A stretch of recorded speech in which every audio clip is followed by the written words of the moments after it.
Bueno, yo soy Milagros Efair, soy una de las coordinadoras de Insurgencia Cultural, y estuve en el grupo pionero de la insurgencia. La idea de la insurgencia cultural nace en el año 2019, no, o 2000, sí, 2019, en un encuentro de escritores de la Luna con Gatillo, en donde se hace una asamblea poética, y en esa asamblea poética los escritores nos ponemos de acuerdo de que la literatura tiene que tener un compromiso social. Se elabora un manifiesto, y en ese manifiesto se ponen consignas, y dentro de esas consignas se propone que sea el 18 de agosto, Día Internacional de la Insurgencia Cultural, en conmemoración al fusilamiento de Federico García Lorca, que es el primer escritor que se conoce en la historia, o que es más conocido eh, que se lo avisa y que lo desaparece una dictadura, la dictadura franquista. Entonces, bueno, eso pone en relevancia lo importante que es, o sea, o lo peligrosos que a veces somos los escritores, se nos tiene considerados por ser comunicadores, ¿no? Bueno, se ponen un montón de consignas. Además, no las tengo escritas porque no sabía que iba a tener que hacer esta presentación, pero por ahí Alejandra me ayuda si me olvido de alguna. Perfecto. Pero bueno, básicamente es en contra de la discriminación de todo tipo, sea racial, de género, social, a favor de la autonomía de los pueblos, a favor de la paz, a favor de bueno, la ahí ya diversidad, en protección al medio ambiente. Protección al medio ambiente, a favor de los pueblos originarios, y no me acuerdo si me estoy quedando alguna, creo que no, creo que nombré todas. Sí, esas son todas. Y bueno, Esas son todas. Y esta es una actividad que hacemos en el marco de la Feria Virtual Internacional de Cultura y del Libro, en el cual tenemos 3 charlas magistrales. La primera ya fue dada ayer, que hablaba de la mujer india en nuestra literatura, a cargo de la doctora Honoria Zelaya de Nader, y esta es la segunda charla magistral que va a dar nuestro querido escritor Antonio Mora Vélez, hablando de la ciencia ficción y la sociedad contemporánea. Antonio Mora Vélez es un escritor colombiano, nacido en el año 1942, es gestor cultural, periodista de opinión y profesor universitario, considerado uno de los padres de la ciencia ficción colombiana. Él nació en Barranquillas el 14 de julio, hijo, bueno, de doña Rosa Elena Vélez Sánchez y Pedro Mora Osorio. Vive su infancia entre las ciudades de Cartagena y Calamar. Y bueno, actualmente vive en Montería, donde desarrolla una gran gestión cultural, no solo en ese lugar, sino en toda Colombia a través del Parlamento Latinoamericano de Escritores, y también en otras actividades que hace para el desarrollo de la humanidad. Bienvenido, querido Antonio, a este encuentro virtual y a traernos tu conocimiento, tu palabra, tu profesionalismo. Bueno, muchísimas gracias, Alejandra. Muchísimas gracias a Insurgencia Cultural y a este encuentro de voces alternativas de la cultura por permitirme charlar algo sobre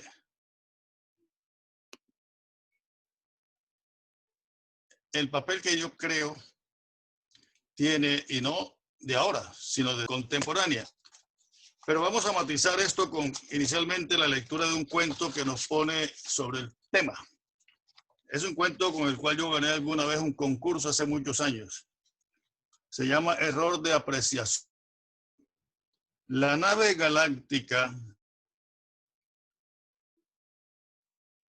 suavemente sobre un paraje del gran desierto americano.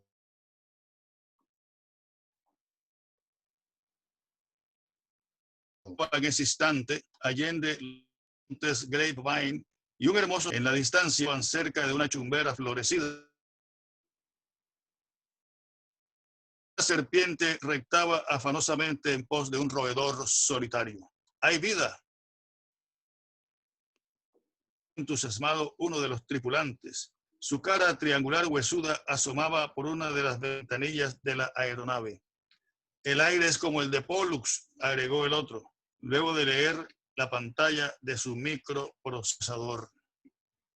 Cerca de allí, un poco más allá de las primeras dunas, recostado a un saguaro de 3 metros, un viejo indio fumaba y contaba las estrellas que ya empezaban a dar el firmamento. Era la hora del coyote. Entre una y otra fumarada, el viejo indio silbaba una melodía dulce que más parecía un lamento nacido de bien adentro en el ancestro. ¿Escucha ese canto nostálgico?,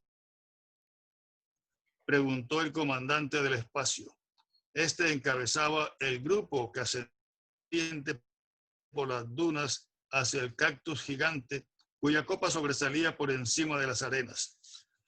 Parece un silbido de piroxal, le anotó su más cercano. Al rato, ya casi en el límite de la fatiga, los astronautas llegaron al lado del indio. Lo encontraron sentado con un sombrero alerón casi cubriéndole el rostro y una pequeña rama en la mano que masticaba después de cada fumada. ¿Hay otros como tú en este planeta?, le interrogó el comandante haciendo uso de su traductor instantáneo. El viejo aborigen se quedó mirando fijamente el infinito de las dunas hacia el norte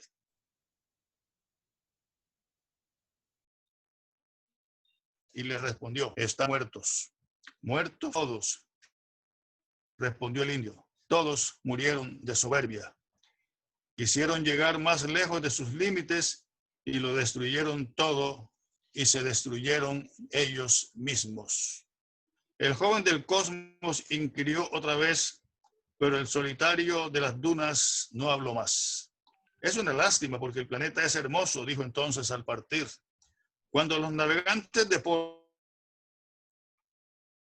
tomaron el trayecto y se volvieron a su lugar de origen, varios años luz arriba en la dirección de Venus a las 6 de la tarde, el anciano indio sacudió la arena de su poncho mientras se erguía, escupió las huellas dejadas por los forasteros plateados y musitó indignado: blancos de mierda.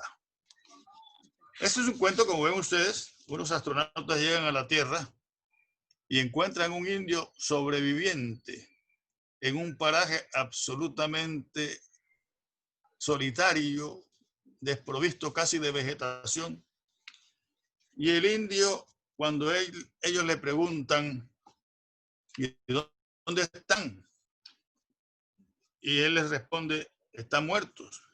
Todos están muertos. ¿Y por qué? Todos murieron de soberbia. Quisieron llegar más lejos de sus límites y lo destruyeron todo y se destruyeron ellos mismos. Este cuento fue escrito por allá por el año 1970 y tantos. Y él nos está diciendo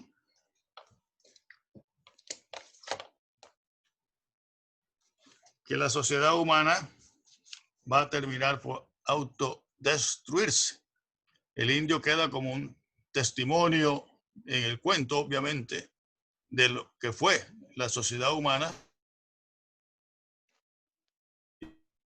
de cuál fue la causa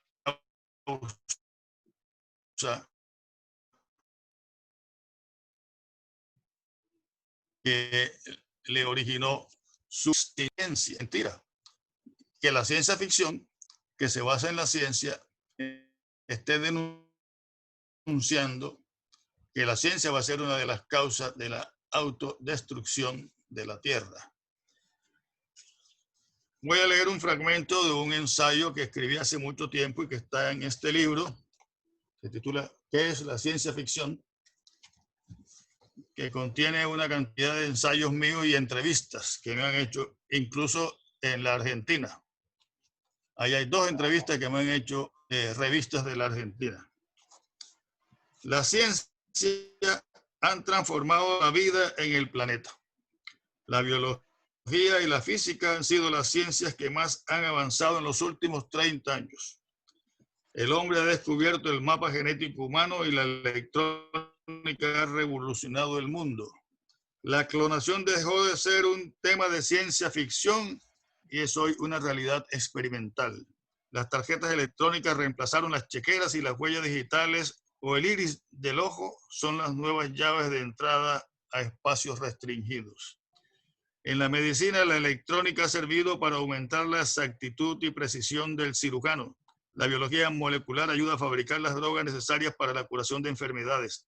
Los robots son parte del medio social en muchas comunidades y las casas inteligentes partes del paisaje en muchos lugares del mundo. Poco falta para que el hombre envíe un robot con un ordenador inteligente a colonizar algún planeta o satélite distante. Pero el progreso de la ciencia está destinado a acarrear una enorme confusión y miseria a la humanidad, a menos que esté acompañado de la ética, ha dicho Freeman Dyson, un autor de divulgación científica. Este autor ha señalado en su obra Mundos Desconocidos que el progreso de la ciencia va por un lado y el de la sociedad va por otro. El problema fundamental para la sociedad humana en el próximo siglo XXI, dice Dyson, es el desajuste entre las 3 nuevas olas tecnológicas, la informática, la biotecnología y la neurotecnología, y las 3 necesidades básicas de la gente pobre: educación, vivienda y salud buenas y baratas. Las ciencias aplicadas, dice este autor, se han dedicado a producir cosas que se venden lucrativamente en lugar de pensar en resolverle los problemas a la comunidad. Las anteriores consideraciones son el fundamento de esta ciencia ficción que ha desplazado su centro de interés hacia la influencia social y sociológica de las ciencias y que tiene aceptación independientemente de que maneje teorías científicas o no, siempre que refleje el espíritu de la época y las preocupaciones del hombre como consecuencia del doble carácter revolucionario y destructor de las ciencias. Entonces tenemos ahí un primer punto de cómo la ciencia ficción contemporánea sostiene la tesis de que si la ciencia no va acompañada de la ética, si la ciencia no va acompañada del criterio que debe servir para resolver los problemas de la sociedad humana, si la ciencia va unida siempre al criterio utilitarista y mezquino del enriquecimiento, la ciencia se convierte poco a poco en una enemiga de la sociedad humana. Pero no es solamente la ciencia. Vamos a mirar ahora el problema social. El principal problema social del mundo contemporáneo es hoy sin duda el aumento de la pobreza que ha propiciado el neoliberalismo. Cito situación que ha alejado la posibilidad de realizar los principios de libertad, igualdad y fraternidad enarborados por los revolucionarios franceses y por la ideología liberal. Desde 1968, con la creación del llamado Club de Roma, pasando por la Comisión Mundial sobre el Medio Ambiente y la Comisión para el Desarrollo Sostenible de las Naciones Unidas en 1992, se viene diciendo que en cada país, y fíjense, desde hace tiempo, cada ciudadano debe ser partícipe del progreso económico y cultural. Y se habla de democracia participativa, equidad de género, soberanía alimentaria, redistribución, cooperativa y crisis. Y se afirma con la definición del hombre del informe Brundtland de 1987 que desarrollo sostenible es aquel que logra satisfacer las necesidades de la población y comprometer los recursos y posibilidades de las generaciones futuras. Y se agrega, con las palabras de la Comisión sobre el Medio Ambiente arriba nombrada, que se refiere a las necesidades básicas de todos los pobres del mundo a los que se le debe dar una atención prioritaria. Pero no solamente es el sistema neoliberal económico el que está en crisis. Un sistema que está conduciendo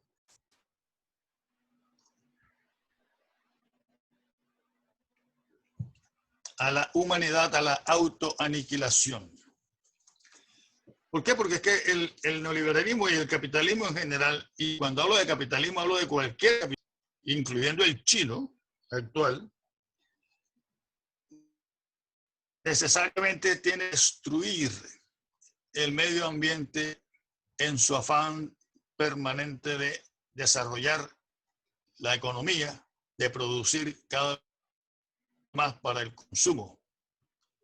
Y ese deterioro del medio ambiente es, ya señalado por los científicos, la causa que puede conducir a la especie humana a su extinción, porque poco a poco el planeta se va convirtiendo en inhabitable, en invivible. Y ya hay científicos que le han puesto fecha. Dicen que dentro de 50 años a más tardar, el deterioro de la naturaleza, de los mares, de los ríos, etcétera, será tal que al hombre le va a resultar imposible seguir viviendo en la Tierra. Pero lo que podría ser la solución, ¿cuál sería que la democracia adquiriera un nivel tal de competencia que le pudiese poner freno a ese desarrollo desordenado de la producción capitalista y del desarrollo de las fábricas, de las usinas productoras de contaminantes? Resulta que también la democracia está en crisis.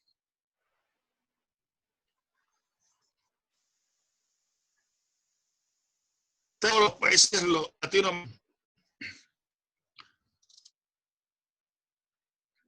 porque, y aquí voy a hablar en el caso específico de Colombia, no sé si de pronto en otros países igual, la democracia ha terminado por ser no la expresión de la voluntad mayoritaria de los pueblos, sino como un mecanismo más de dominación de los sectores que se benefician con ella, con la democracia, en contra de los sectores que resultan siendo a la postre dominados y perjudicados.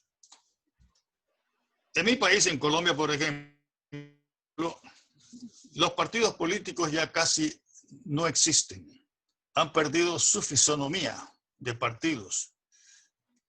No tienen programas, no enarbolan ideologías.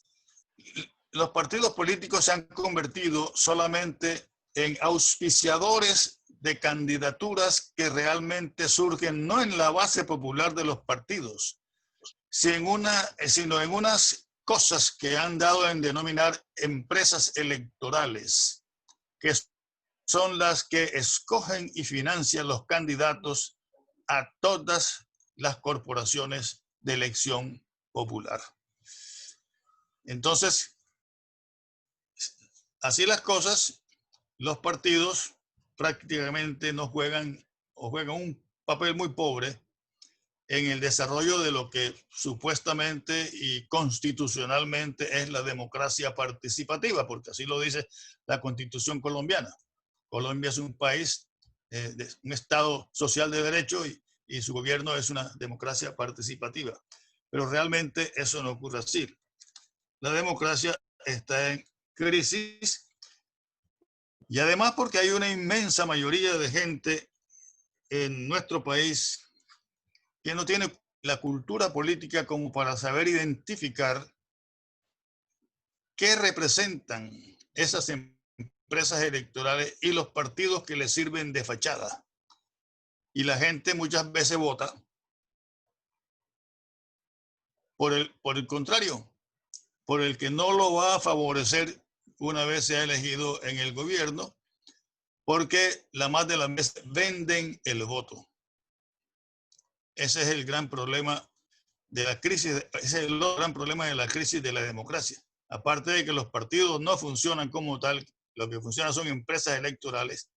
Esas empresas electorales, como manejan millones de pesos, no se preocupan por convencer a nadie de sus programas, de su ideología. No, compran los votos. Y tienen el dinero suficiente para comprar los votos. ¿Por qué? Porque el Estado les retribuye con creces la inversión usada para la compra de los votos. Entonces, con una democracia así en crisis, es muy difícil salir del subdesarrollo por una parte y por otra parte ponerle freno al desarrollo de este tipo de sociedad que tenemos en nuestros países, lo que se conoce con el nombre de neoliberalismo, que es una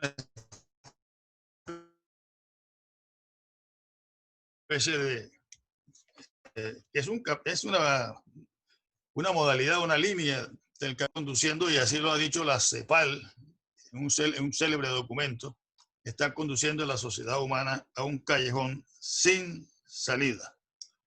Con mucha razón, Fidel Castro dijo alguna vez, bueno, sí, ustedes dicen que el socialismo fracasó. Bueno, sí, aceptamos, el socialismo ha fracasado. Pero ¿por qué no aceptan que el capitalismo también? La gran verdad histórica, el capitalismo tal cual como está concebido en nuestros países, también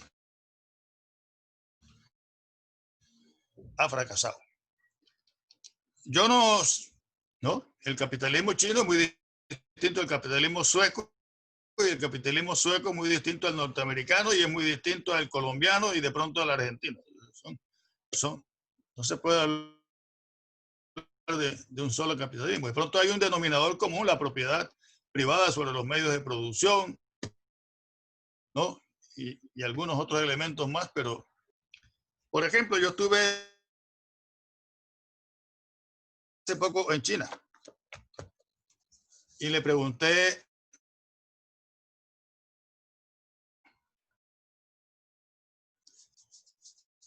a unos amigos de mi hijo que vive allá, de 19 millones de habitantes. Y entonces ellos me explicaban, sí, aquí tenemos un capitalismo. Y la verdad es que todo el comercio chino es capitalista, totalmente. Toda la industria de producción de bienes de amplio consumo está en manos de propiedad privada, de empresas de propiedad privada, es decir, son propiedad capitalista.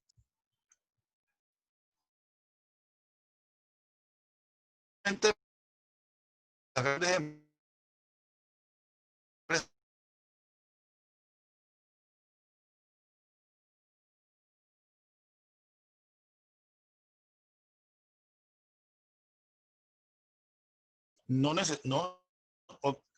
nosotros no creemos que hemos regresado al capitalismo. Ellos dicen así. Y me explicaron por qué. ¿Pero por qué? ¿Por qué? Porque el capitalismo es la propiedad privada sobre los medios de producción, pero el poder político en manos de la burguesía. Y ellos dicen, tenemos lo primero.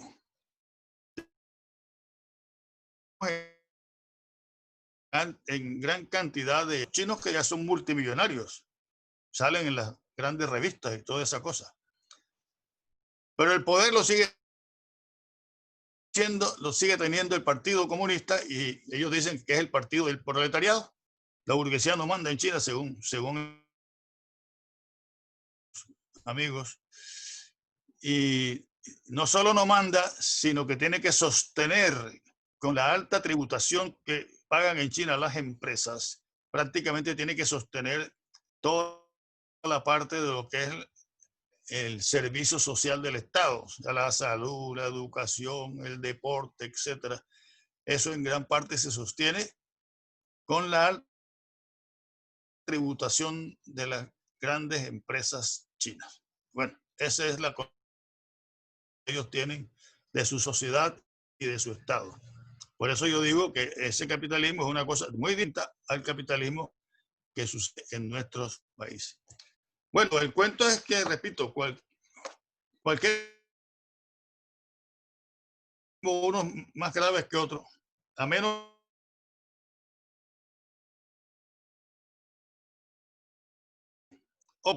una alternativa, y los holandeses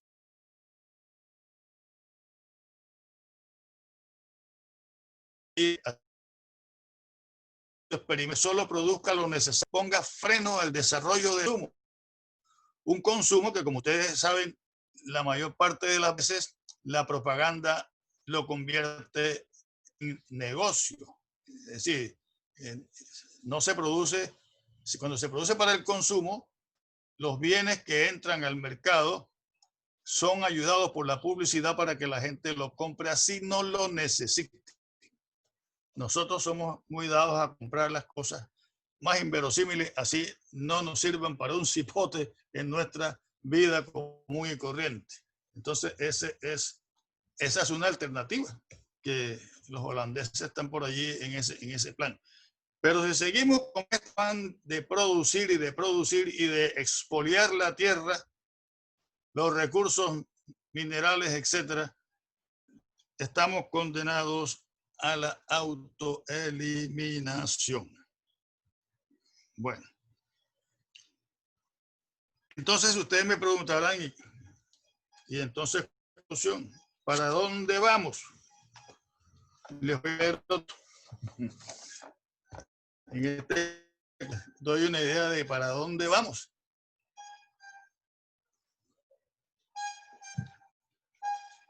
Entonces tenemos crisis del sistema económico, tenemos que hay una crisis de la democracia que no le permite al sistema autorregularse, autorrenovarse, y hay una crisis del desarrollo de las ciencias. Desarrollo de la ciencia que va unido al desarrollo de la economía capitalista. Entonces, esos tres factores son los que se están convirtiendo en un problema serio para la sociedad humana. Este cuento, que también es breve, he escogido dos cuentos, bueno, ni tan breve, Este es un cuento que se llama Tesis de Grado.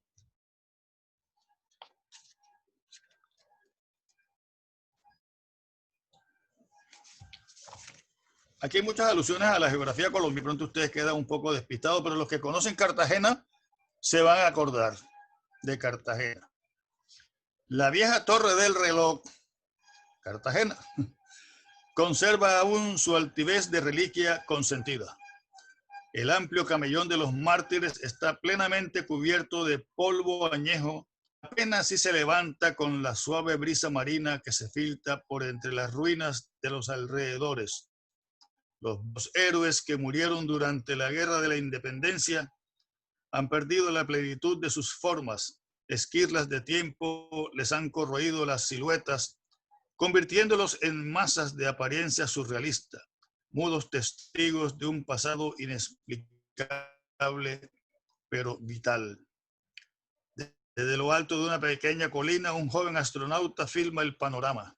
La cámara que acciona enfoca la orilla mediata del mar sobre un par de islas y capta las figuras escuetas de los viejos edificios, todos cubiertos de verdín y de malezas, y sin la belleza arquitectónica de los tiempos en que los hombres transitaban por sus lados y entraban a sus locales y aposentos con seguridad.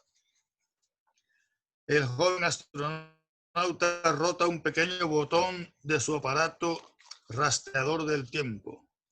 Primero observa una calle larga, atiborrada de gente que se mueven raudas con ansias y paquetes debajo de los brazos. Luego la interminable secuencia de los buses que recorren la ciudad de un extremo a otro. Y por la noche la algarabía de los fanáticos en un estadio de pelota, celebrando la jugada del infielder que cubre la tercera base. O los especialistas en un cinema en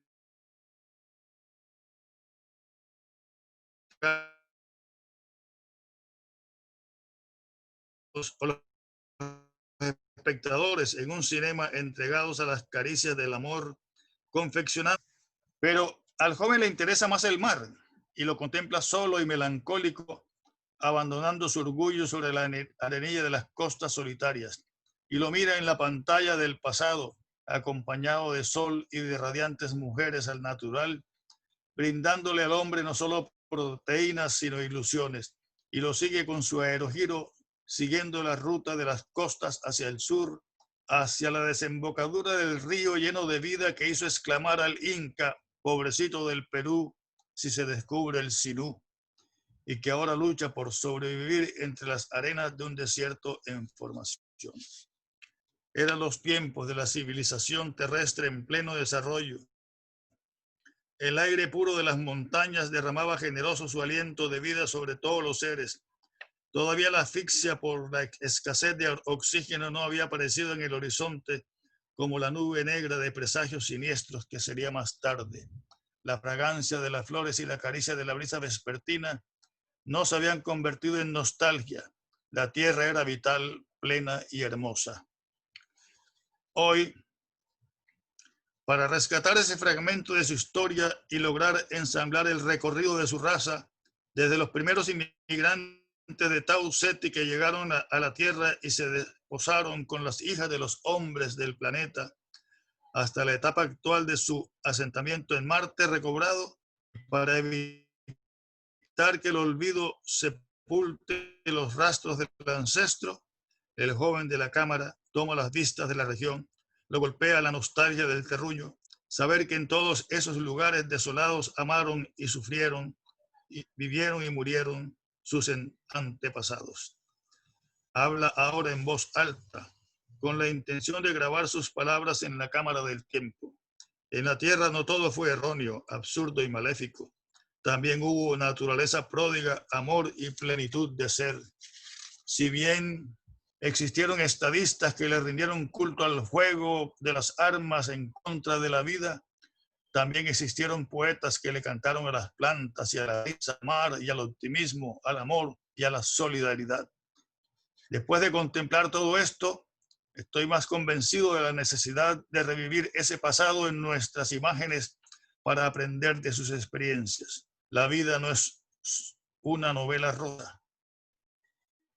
está hecha de rocío y de sudor, de estiércol y de pan, de cicatrices y de sueños.